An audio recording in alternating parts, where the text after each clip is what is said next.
Do you want to create a mad scientist colony that fuel their power sources from living organisms and enslaved people? Then this mod is for you.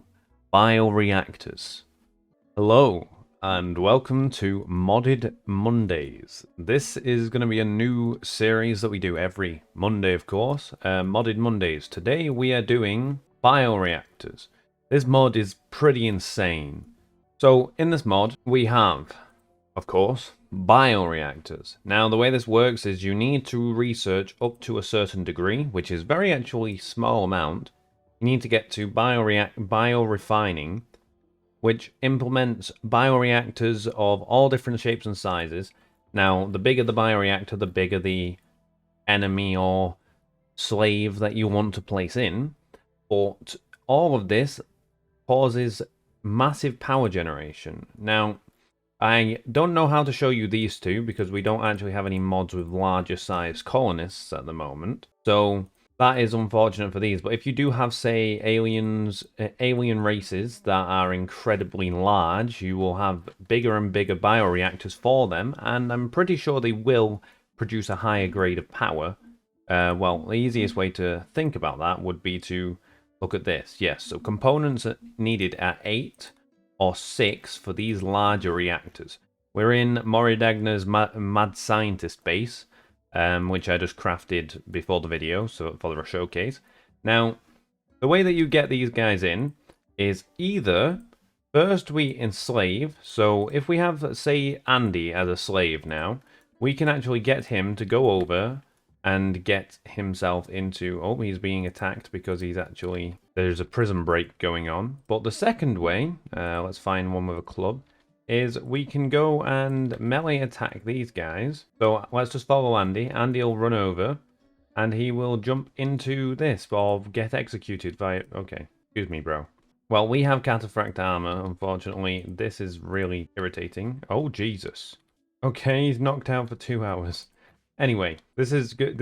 Hang on a second. Right. We have actually got Ward as a partner. Let's just pick up the limestone club. Go and equip the limestone club, bro. Right, so if we knock one of these out, hopefully we actually knock one of them out. So let's try and get him knocked unconscious without killing him. Okay, one of them is down. So what we can do now is we can carry him to a bioreactor, and that is the way to force them in.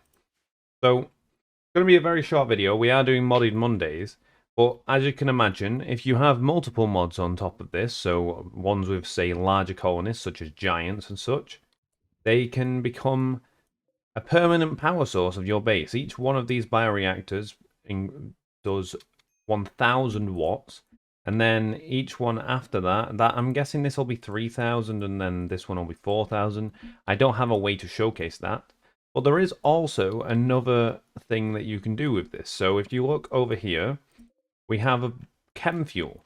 Now, the interesting thing about chem fuel is he dying? Okay, well, let's shove him in the bioreactor as well, quickly. So let's shove him in. As you can see, there is dead bodies in here. Contains chill builder dead, and also a herder that is dead. And we can do something called histolysis, I'm going to say. And this turns the living bodies into a in the reactor into biofuel. So let's just show you what this does. And there you go. So you can produce lots of chem fuel. I don't see why you would want to, unless you had, say, a few chem fuel generators and such. But the easiest way to get them in is either knocking them unconscious or enslaving them. I would say knocking them unconscious is easier. The question is, does this go down? Will she die? So I'm going to speed up the video for like a good few minutes. And I'm going to see if she dies, because she is badly damaged. Okay, so yet another prison break is occurring, but after speeding it up for almost a day, which she should die by that, she hasn't died. So my ultimatum is the fact that this is the major... It keeps them alive, even though they're stuck inside of a bioreactor. A bit like in Resident Evil. So that is the Bioreactor mod, which we will be doing a new mod. If you have any mod suggestion... Oh my god, let's pause the game. If you have any mod suggestions or a mod that you would like me to go about, the way that you actually build these is, like I said, you go into research, and biorefining, and then you need 4 components and some steel. So 4 components and steel, and you can get a bioreactor, and then the larger ones have exponentially increasing. So the 3 times 3 is 6, and the 4 times 4 is 8. The larger reactors do take a lot more space up, but overall, I'm going to try and do some testing actually. 1 second. Okay, so here is a Muffalo. I don't know. Oh, it's the prison break. Just delete this guy. It was not, in fact, a prison break. It was Mori. Oh my! Why are you two still fighting? Oh, whatever. You two fight. So here we go.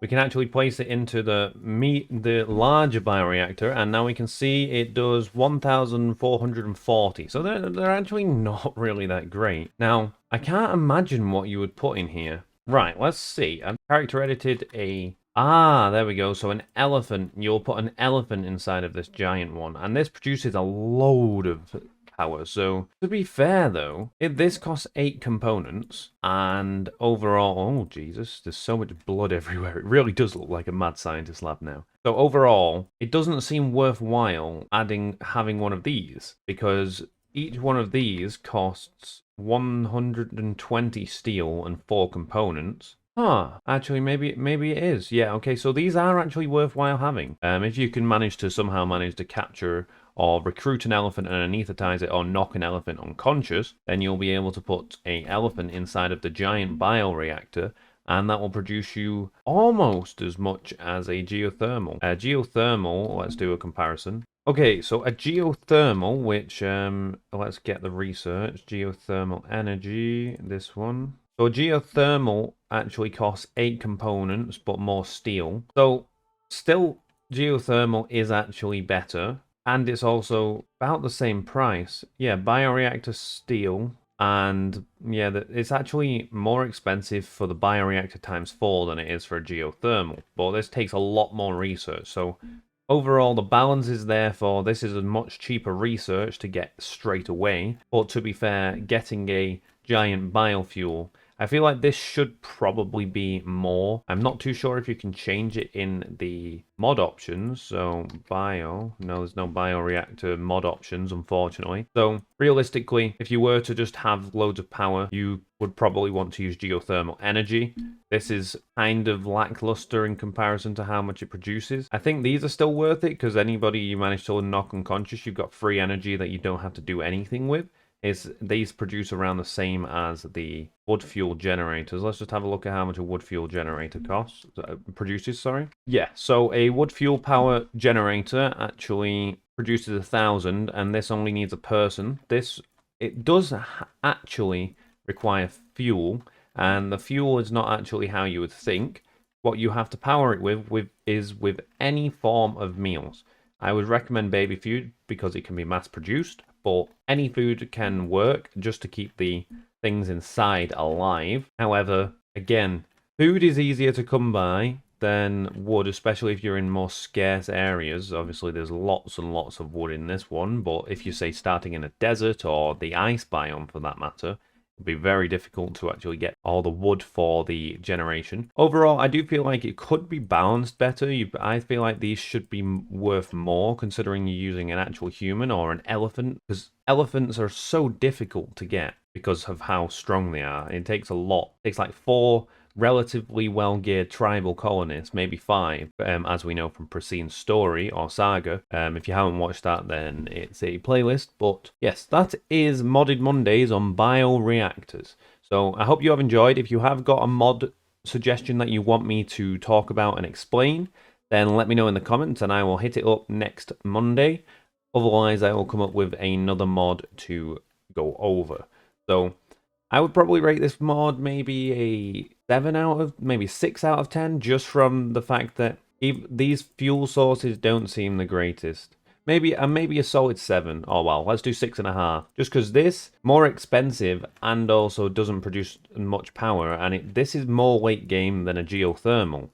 Of course, if you don't have any geothermal, it's a good alternative. But let's be real, it's very difficult to not get a geothermal. Like we've got 1, 2, steam. We have 6 steam geysers on the map, so it's not like we're going to be short. Of course, you can have this avidly placed in your base, so wherever your base is, then you can easily have this in there rather than having to somehow manage to protect these sort of things. But yeah, thank you all for watching. I hope you have enjoyed. And like I said, if you have any form of mod that you want me to go over and cover, some will be more in depth, some will be shorter, like this one. This one's relatively short because it only had one thing in. Oh well, 3 total assets. And yeah, thank you all for watching, and I'll see you all next time. Enjoy the rest of your day. Peace.